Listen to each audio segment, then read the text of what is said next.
Imagine you owe someone $1. Simple enough. You work. You earn. You pay it back. Done. Now imagine you borrowed that dollar from a system that only created the dollar because you went into debt. And the only way to pay it back is to borrow more dollars. And those dollars also require debt to exist. Now you're not just broke. You're trapped inside a machine. And here's what nobody tells you: every country on earth is inside that machine. Every government. Every central bank. Even the ones that lecture other countries about fiscal responsibility. The world currently owes somewhere north of $315 trillion. That number is so large it has stopped meaning anything. So let's make it mean something. That is roughly $40,000 for every single human being alive, including newborns, including subsistence farmers in rural Ethiopia, including people who have never once held a credit card. And here's the part that should genuinely unsettle you. It is structurally impossible to pay it off. Not unlikely. Not politically difficult. Structurally impossible. This is why. Before we get into the mechanics, let's be clear about what we're actually talking about. When people hear global debt, they picture reckless government spending money they don't have on things they don't need. And yes, that happens. But the real story is far stranger and far more fundamental than political irresponsibility. The real story is that debt is not a bug in our financial system. It is the operating system. And understanding that changes everything: how you think about inflation, about recessions, about why interest rates move, about why some countries seem to stay poor no matter what. All of it connects back to one uncomfortable truth about how money actually gets made. So let's start there. Most people assume money is printed by governments and handed out. That's not quite right. The majority of money in the modern world is created by commercial banks when they issue loans. Here's how it works. You walk into a bank and ask for a $100,000 mortgage. The bank doesn't go into a vault, pull out $100,000, and hand it to you. It opens a spreadsheet and types in a number.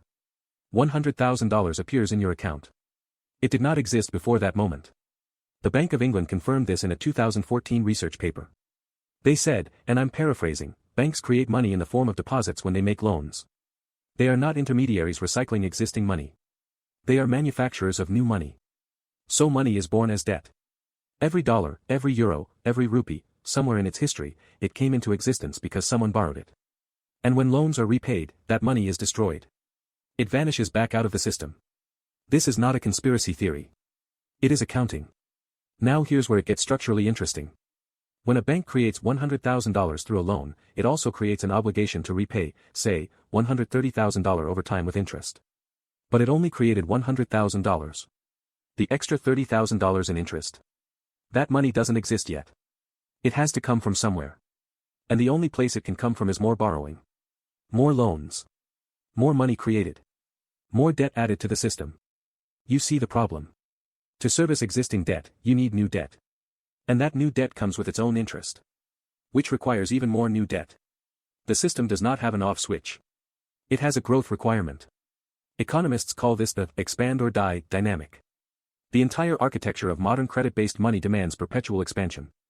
The moment debt stops growing faster than the interest accruing on it, the system starts to seize. This is why central banks have one lever they reach for almost instinctively during any slowdown: lower interest rates.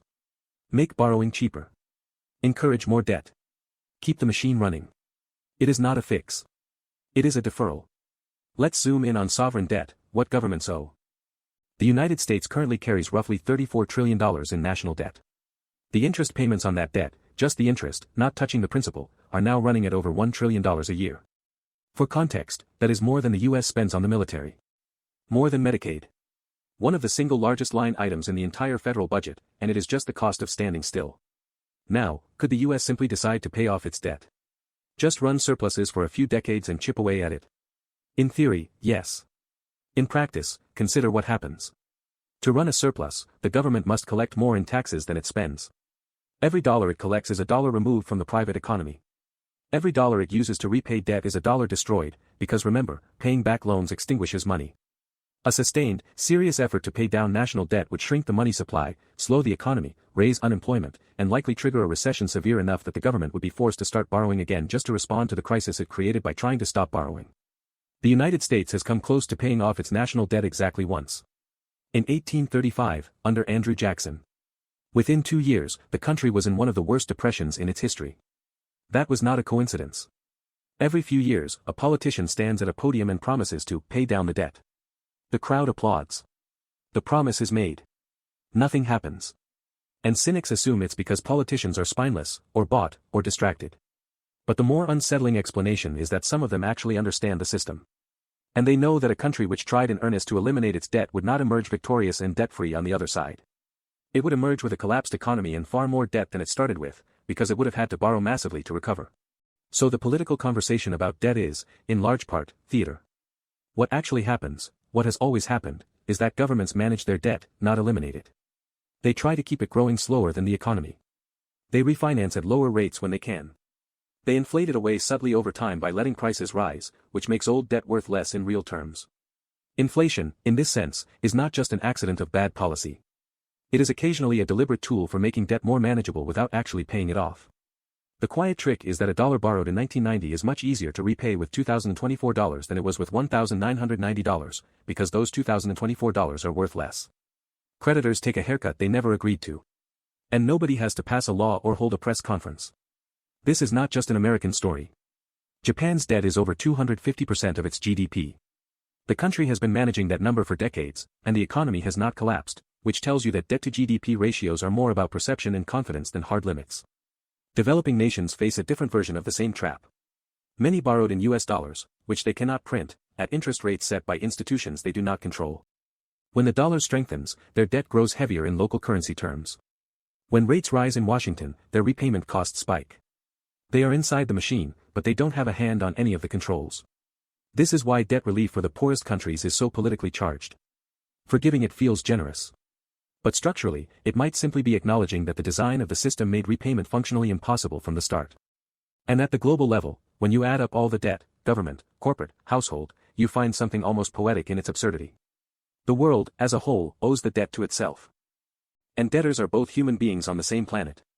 The money does not flow off into space. It circulates. It transfers. It concentrates. Which is perhaps the most important thing to understand. The problem with global debt is not that the earth will one day receive a bill it cannot pay. The problem is about who holds the debt, who is crushed by it, and how the asymmetry of that relationship shapes everything: policy, power, inequality, war. So where does that leave us? We live inside a system that was built on an assumption that the economy will always grow.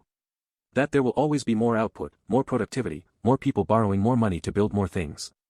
Debt is survivable, even manageable, as long as growth keeps pace. But growth is not guaranteed. Resources are finite. Demographics shift.